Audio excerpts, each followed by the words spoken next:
5 மாநிலங்களில் சட்டமன்ற தேர்தல் நடைபெற இருக்கும் நிலையில் 5 மாநிலங்களுக்குமான தேர்தல் தேதிகள் அறிவிக்கப்பட்டிருக்கின்றன. தமிழ்நாட்டை பொறுத்தமட்டில் தேர்தல் தேதி என்னன்னா எலெக்ஷன் தேதி அறிவிச்சிட்டாங்க போல. இனிமே ஊர்ல ஒரே திருவிழா கோலம் தான். ஆமாம்மா, இனிமே எங்கே பார்த்தாலையும் ஒரே பொதுக்கூட்டமாகவும் பரப்புரமாக தான் இருக்க போகுது. என்னன்னா பெரிய பரப்புரை. போன வருஷம் எலெக்ஷன்ல வேற கட்சிக்காக பரப்புரை பண்ணவங்க இந்த வருஷம் எலெக்ஷன்ல வேற கட்சிக்காக பரப்புரை பண்ண போறாங்க. கூச்சமே இல்லாம. ஆமாம்மா, அதுக்கேற்ற மாதிரி நிறைய மக்களும் காசு வாங்கிட்டு தானே ஓட்டு போடுறாங்க. காலங்காலமாக மக்கள் காசு வாங்கின்னு ஓட்டு போடுறதும் தலைவர்கள் கட்சி மாறுறதும் அடிக்கடிக்கு நடந்து தானே இருக்குது. இதெல்லாம் அரசியலில் சகஜமாப்பா. ஆமாண்ணா, முன்னாடியெல்லாம் ஒரு கட்சியில் கொள்கை பிடிக்கலன்னு வேற கட்சிக்கு மாறிட்டு இருந்தாங்க. இப்பெல்லாம் அடித்த கொள்ளையில் பங்கு கொடுக்கலனும் பதவி கொடுக்கலனும் வேற கட்சிக்கு மாறிட்டு இருக்காங்க. அண்ணா, காலிங் பெல் அடிக்குது. யாரோ வந்திருக்காங்க போல. போய் கதவை தர.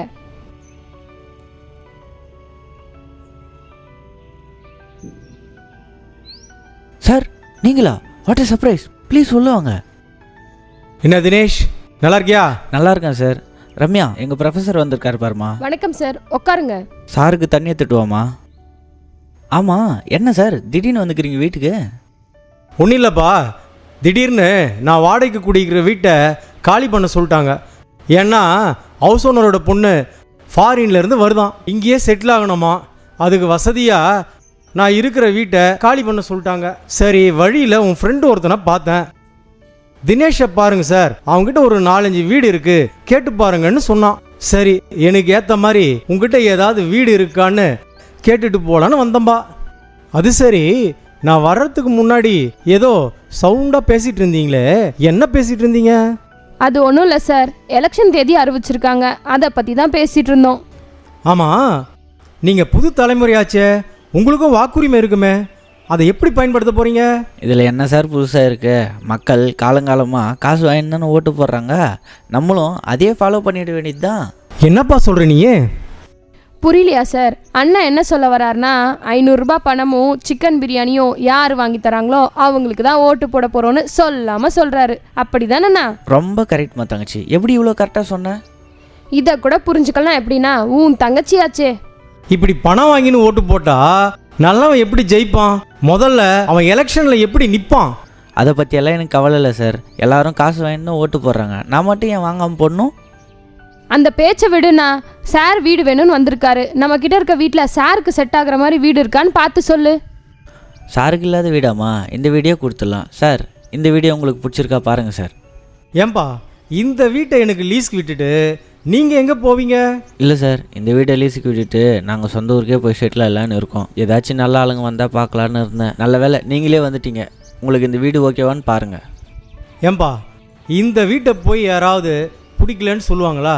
ரொம்ப பிடிச்சிருக்கு, லீஸுக்கு நான் எவ்வளோ பணம் கொடுக்கணும்னு சொல்லு.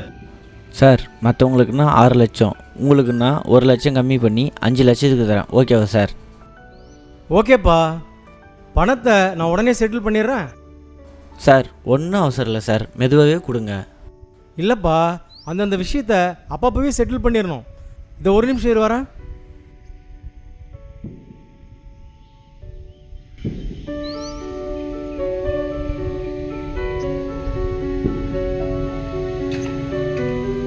பணத்துக்கு ஃப்ரெண்டுக்கிட்ட சொல்லியிருக்கேன், அவரோட மேனேஜர்கிட்ட கொடுத்து அனுப்புறேன்னு சொல்லியிருக்காரு. பக்கத்தில் தான் இருக்காரு, உடனே கொடுத்து அனுப்பிடுவார். Okay sir. ஃபோனில் லொக்கேஷன் ஷேர் பண்ணியிருக்கேன், சீக்கிரம் வந்துடுவார்.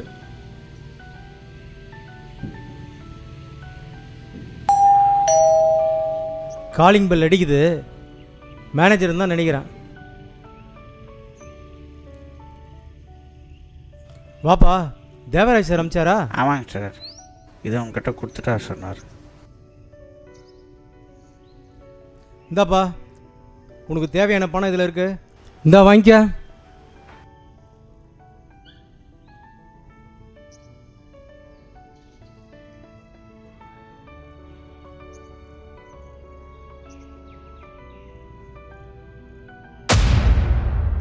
என்ன சார் இது? என்னண்ணா, என்னாச்சு? நீ வந்து பாருமா.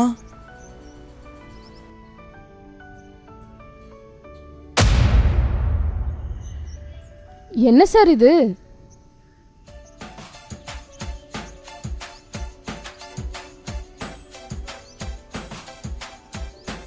என்ன அதிர்ச்சியாக இருக்கா? உங்களுக்கு தேவையான கோழி பிரியாணியும் 500 ரூபாய் நோட்டும் இதை வாங்கிக்கின்னு உங்கள் வீட்டை எனக்கு லீஸுக்கு கொடுங்க. சார், இந்த வீட்டோட அளவு எவ்வளோன்னு தெரியுமா? 1200 ஸ்கொயர் ஃபீட்டு. அது மட்டும் இல்லை சார், இதில் 2 பெட்ரூம் இருக்குது, ஒரு பெரிய ஹால் இருக்குது, ஒரு மாடர்ன் கிச்சன் இருக்குது, ஏசி இருக்குது. அது மட்டும் இல்லை சார், இந்த வீட்டில் இன்னும் நிறைய வசதிகள் இருக்குது. இவ்வளோ பெரிய வீட்டை நீங்கள் ஒரு 500 ரூபாய் நோட்டுக்கும் ஒரு சிக்கன் பிரியாணிக்கும் லீஸுக்கு கேட்குறீங்களே, இது உங்களுக்கே நியாயமாக இருக்கா சார்? எதுப்பா அநியாயம்? உன்னோட 1200 ஸ்கொயர் ஃபீட் வீட்டை 500 ரூபாய்க்கும் சிக்கன் பிரியாணிக்கும் லீஸு கேட்டதுக்கே உனக்கு கோபம் வருது. நீங்கள் மட்டும் 3,82,263 சதுர கிலோமீட்டர் இருக்கிற மிகப்பெரிய நம்ம நாட்டை 5 வருஷத்துக்கு லீஸுக்கு விடுற மாதிரி 500 ரூபாயும் ஒரு கோழி பிரியாணியை வாங்கிக்கின்னு ஓட்டு போட்டு ஒருத்தங்கிட்ட ஒப்படைக்கிறீங்களே, அது அநியாயமாக தெரியலையா உனக்கு? அது மாத்திரம் இல்லை, உலகத்திலேயே 7வது பெரிய நாடு நம்ம நாடு. பரப்பளவில் உலகத்திலேயே பெரிய மலை இமயமலை நம்ம நாட்டில் தான் இருக்குது. கங்கை, கிருஷ்ணா, கோதாவரி, காவேரி இப்படி வத்தாத ஜீவநதிகள் நம்ம நாட்டில் தான் ஓடுது. தஞ்சை பெரிய கோயில், மதுரை மீனாட்சி அம்மன் கோயில் அப்படின்னு பெரிய பெரிய கோயிலெலாம் நம்ம நாட்டில் தான் பாருக்கு. அவ்வளவு ஏன், உனக்கும் எனக்கும் இந்த உலகத்துக்கே சோறு போடுற லட்சக்கணக்கான ஏக்கர் விவசாய நிலம் நம்ம நாட்டில் தான் பாருக்கு. இப்படி நம்ம நாட்டோட பெருமைகளை சொல்லிட்டே போகலாம். இப்பேற்பட்ட பெருமையான ஒரு நாட்டை நீங்கள் மாத்திரம் 5 வருஷத்துக்கு லீஸுக்கு விடுற மாதிரி பாராளுமன்ற தேர்தல், சட்டமன்ற தேர்தல், உள்ளாட்சி தேர்தல் அப்படின்ட்டு எல்லா தேர்தல்லையும் 500 ரூபாயும் ஒரு சிக்கன் பிரியாணியும் வாங்கிக்கின்னு ஓட்டு போடுறீங்களே, இது உங்களுக்கு அநியாயமாக தெரியலையா? அது மாத்திரம் இல்லை, இதை உட்காந்துருக்குதே உங்கள் தங்கச்சி, அதை யாருக்காவது கல்யாணம் பண்ணி கொடுக்கணுன்னா மாப்பிள்ளைக்கு எவ்வளோ தகுதி எதிர்பார்க்குறீங்க? அவன் நல்லவனாக இருக்கணும், பொறுப்புள்ளவனாக இருக்கணும், உண்மையாக இருக்கணும், சொந்தமாக சம்பாதிக்கணும், எந்த கெட்ட பழக்கமும் இருக்கக்கூடாது.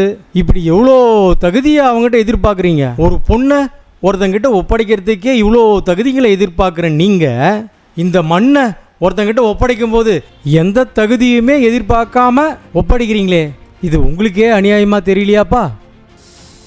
சார், நீங்கள் என்னதான் சொல்ல வரீங்க? நம்ம நாடு ஜனநாயக நாடு. நீ இந்த வீட்டுக்கு மாத்திரம் சொந்தக்காரன் இல்லை, இந்த நாட்டுக்கே சொந்தக்காரன். நாடு நல்லா இருந்தாதான் வீடு நல்லா இருக்கும். அதுக்கு நல்லவங்க ஆட்சி செய்யணும். அதனால் நான் என்ன சொல்ல வரேன்னா, நல்லவங்களுக்கு ஓட்டை போடு, நாட்டுக்கு ஒரு லைக்கை போடு.